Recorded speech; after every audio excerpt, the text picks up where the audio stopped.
Hi everyone. Myself Saya Washir Jain. Our group topic is GSK. Firstly, let me introduce my four team members. Chandaleka Sinu and Frederick Sajje and Samuel. Uh, Let me introduce my introduction part. GSK is a large research based on a pharma company in the world.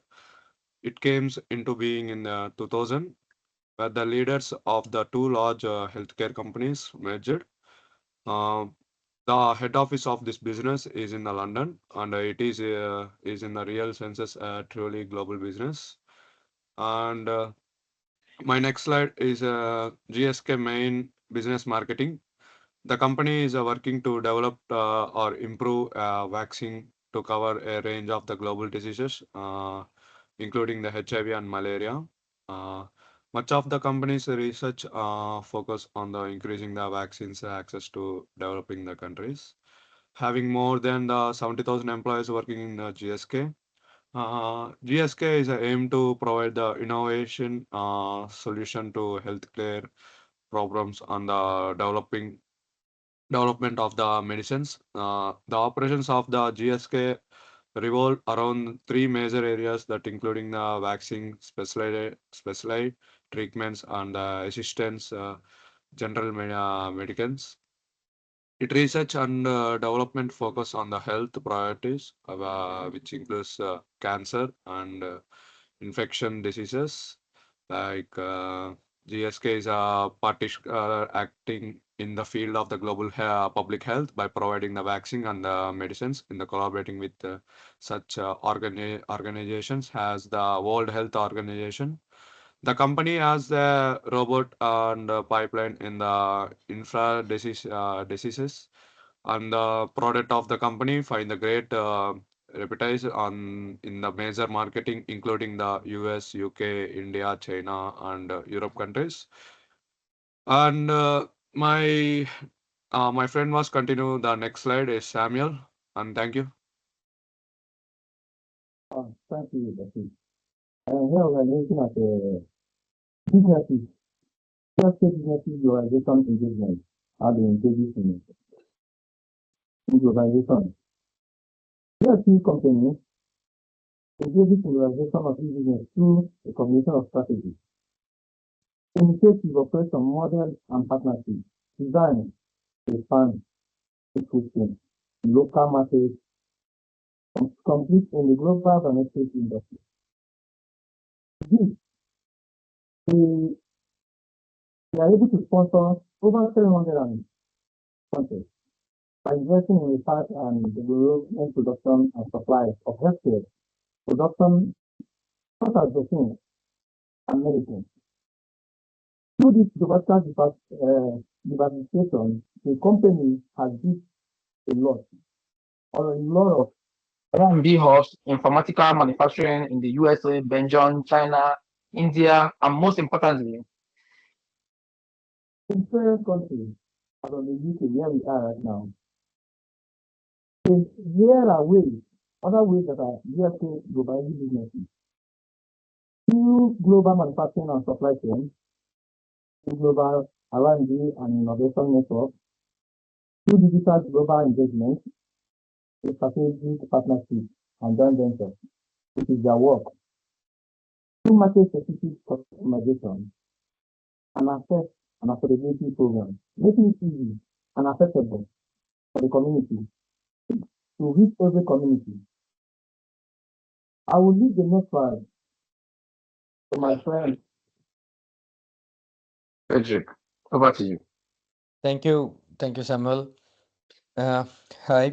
Uh, Today I'll be presenting how GSK GlaxoSmithKline's internationalization strategy has significantly contributed to its global business growth. Starting with this slide, we look at GSK's expansion beyond its UK base. The company operates in over 100 countries. This wide footprint allows them to access new patient populations, increasing global sales while reducing reliance on domestic market and its pressure. In emerging economies like India, Brazil, China, Japan, and some lot of other countries, Uh, GSK or GlaxoSmithKline has made targeted investments and forged local partnerships. So, uh, with these targeted investments and forced local partnership with those people there or with those countries, these help to overcome the regulatory and market entry barriers, which is a strategic move, which is more efficient than going alone or directly into the market. So, and moreover, the company has strategically developed supply chain hubs across continents, ensuring faster and more cost effective distribution of its pharmaceuticals and vaccines. And moving on to the next slide. In this slide, we will discuss about the benefits of internationalization for GSK's growth. And in this slide, we will discuss about GSK, how GSK has realized from its global expansion. Firstly, by operating internationally, like over 100 countries, as mentioned before, GSK diversifies its revenue streams. If there's a regulatory shock or recession in one country's business, the revenues from other markets help to cushion the impact. That keeps the company to maintain by not going down. They can handle it very well. And secondly, internationalization, acceleration, innovation. For example, GSK's vaccine R&D hub in Belgium taps into the top scientific talent and contributes to the global health needs like malaria and RSV vaccines. And thirdly, by tailoring products for local markets, which boosts their relevance, like offering affordable malaria vaccines in African nations. And you'll also see a bar chart along with the slide. This bar chart visualizes how international revenue has consistently outperformed the domestic revenue from 2019 to 2023, and this underscores the financial value of GSK's international footprint. Thank you.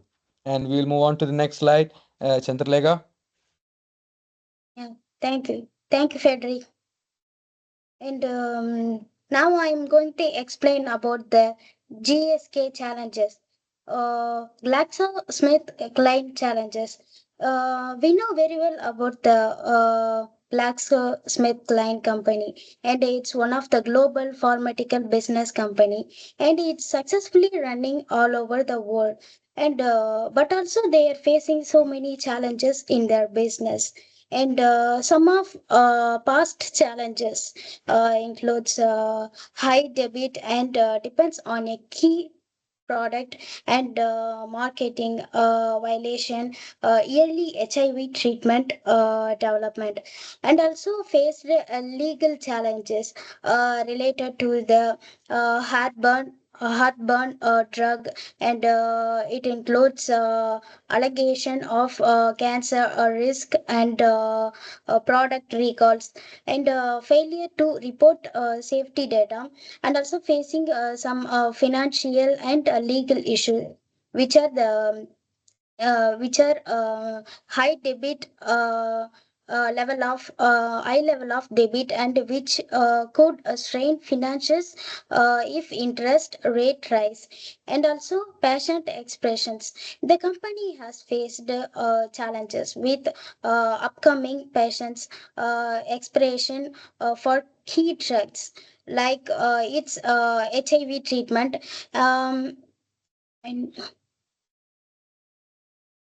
and now I'm going to explain about the what they are facing in current the present challenges, and some of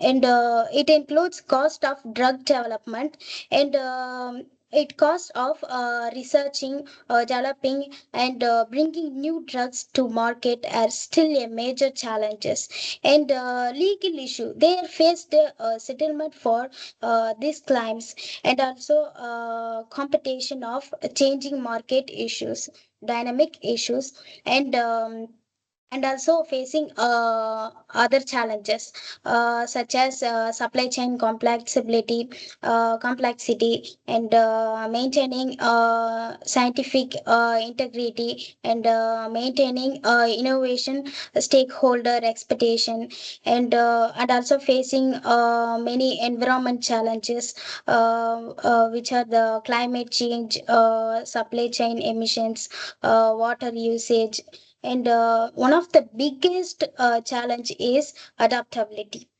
The company must adapt to change market conditions. It includes evolving patients' need to new technologies and maintaining truck. GSK need to build and maintain truck with stakeholder include patients and healthcare uh, and providers and regulators. And move on to the next slide.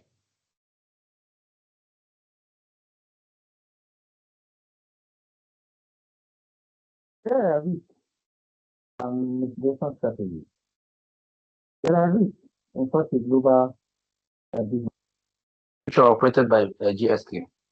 And the risk and the mitigation strategies are: one is a diversification of product portfolio. Balance, they help in balancing operations across pharmaceutical vaccines and consumer healthcare. This helps to reduce dependency on a single revenue stream or sector. The second one is a strategic partnership and joint venture. In this system, they collaborate with local companies to manage expansion risk. For example, Shionogi in Japan, Hindustan, Univa in India. The third one is global supply chain resilience. It maintains diversified manufacturing hubs and supply networks, built flexibility to handle disruption. Example, during the COVID-19, even no matter what happened, some of the companies that it's almost affected, they are still here standing strong. Is due to the help of GSK. Move to the next slide.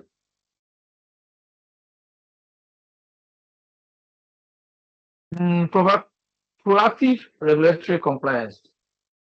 The strengthened compliance systems pose legal challenges. For example, 2012 US case, they introduced a global ethics code and internal audit structure.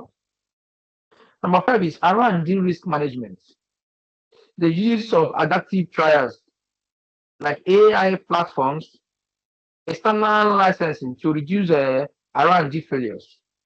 They are able to expand to open up to other, for instance, AI platforms and external license for them to come in order to reduce the failure. And the focus is on high demand vaccines and specialty medicines. The last one is ESG and reputational risk strategy. This the integrated ESG goes into operations to protect long-term brand value.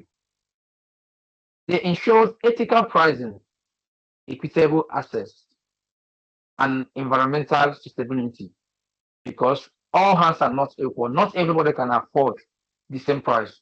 They make sure it gets to the communities, even those that cannot afford, even those that can, those that can afford it and those that cannot even afford it. It was able to reach out to everyone, no matter where you are, whether you are in rural area or urban area.